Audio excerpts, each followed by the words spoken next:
Tell me again, honey. Sherry smiles as I take her hand, and she begins to speak quietly. His name is Sammy, after Samuel.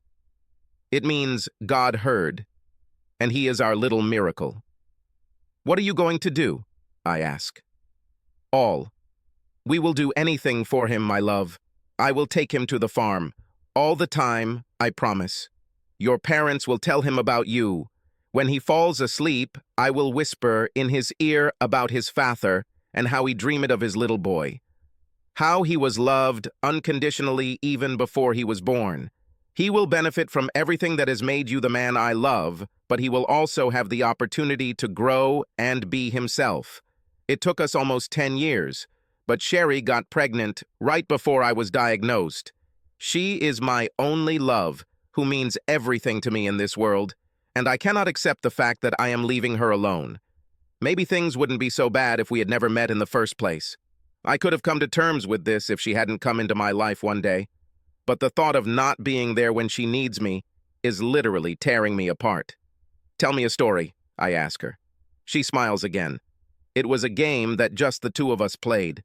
Sherry and I pretended that I wasn't dying and that I was going to stay by her and Sammy's side forever.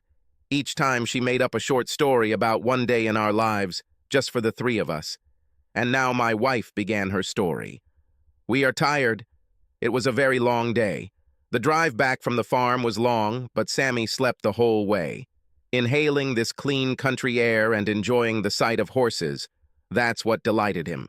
We put him to bed in his crib, but he asks us to tell him a story. I picked up Winnie the Pooh to read the story of the 100 Acre Wood. No, he says. I want, Dad. I smile and hand you the book. Sitting next to me, you read a story to Sammy, our little boy with your eyes. This is an old, tattered copy of the book we grabbed from your parents' house, the same one they read to you when you were a child. Does he say anything? I ask. Nothing. Nothing yet. He just reaches out his hand and grabs yours, listening to your voice and slowly falling asleep. His eyes slowly close and his head tilts to the side. When we hear his slight snoring, we get up. You lean over and kiss his forehead, and I take your hand. We leave, walking lightly, but turn around at the door when he mutters something. We stop to listen to his sweet voice. What does he says? I ask. He quietly calls you, Daddy? You stop at the threshold. Yes, son, you say. He clutches the pillow tighter to himself and, half asleep, mutters that he loves you. I love you too, Sammy, you say tenderly in a low voice. Sitting up a little on my bed, I smile. What happens then? She squeezes my hand a little tighter. I'll take you back to our room. We make love. Every nerve in me trembles as I am torn between the desire for you to continue and the overwhelming love for the fact that how you are looking at me. You always just looked at me like that. My eyes close and I remember. I remember her infinitely loving look, her aroma, how wonderful her body felt under my hands. All this washed over me like a wave. Illness tempered my passions, but not my love for Sherry. For me, she is the whole universe. My little personal world is crumbling, but she and Sammy remain. Continue, I whisper to her.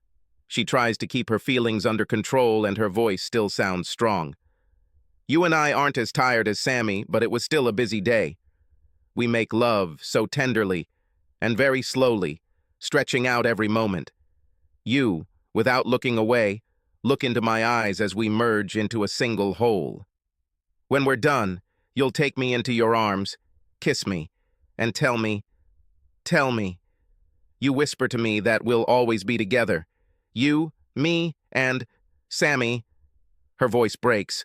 She begins to cry. Transparent tears escape from her eyelashes, dripping onto the sheet, and I barely rise to hug her. In this world and the next, I will always love you, honey. Always. Her crying subsides and she clings desperately to me as I use the strength of her hug to stay upright on the bed. We are left alone in silence, surrounded by happy memories and my hopes for her future with our son. The minutes pass unnoticed, and I enjoy her warmth and love. Still clinging to her, I lie down again. Stay here with me, my love, a little longer. Let me hug you. I put my hand on her stomach and feel little Sammy fidgeting and moving, as if he knows it's his father's hand reaching out to him. Raising my other hand to Sherry's cheek, I wipe away a creeping tear with my thumb and kiss her on the warm back of her head, with such a familiar smell of hair. "Go to sleep, my love," I whisper. "You and I have tomorrow morning, and a few more days." Subscribe to our channel so that your second chaff doesn't cheat on you, and go ahead and listen to the next story, because this story is nothing compared to the next one. If you're under 18, don't even think about listening to the next one.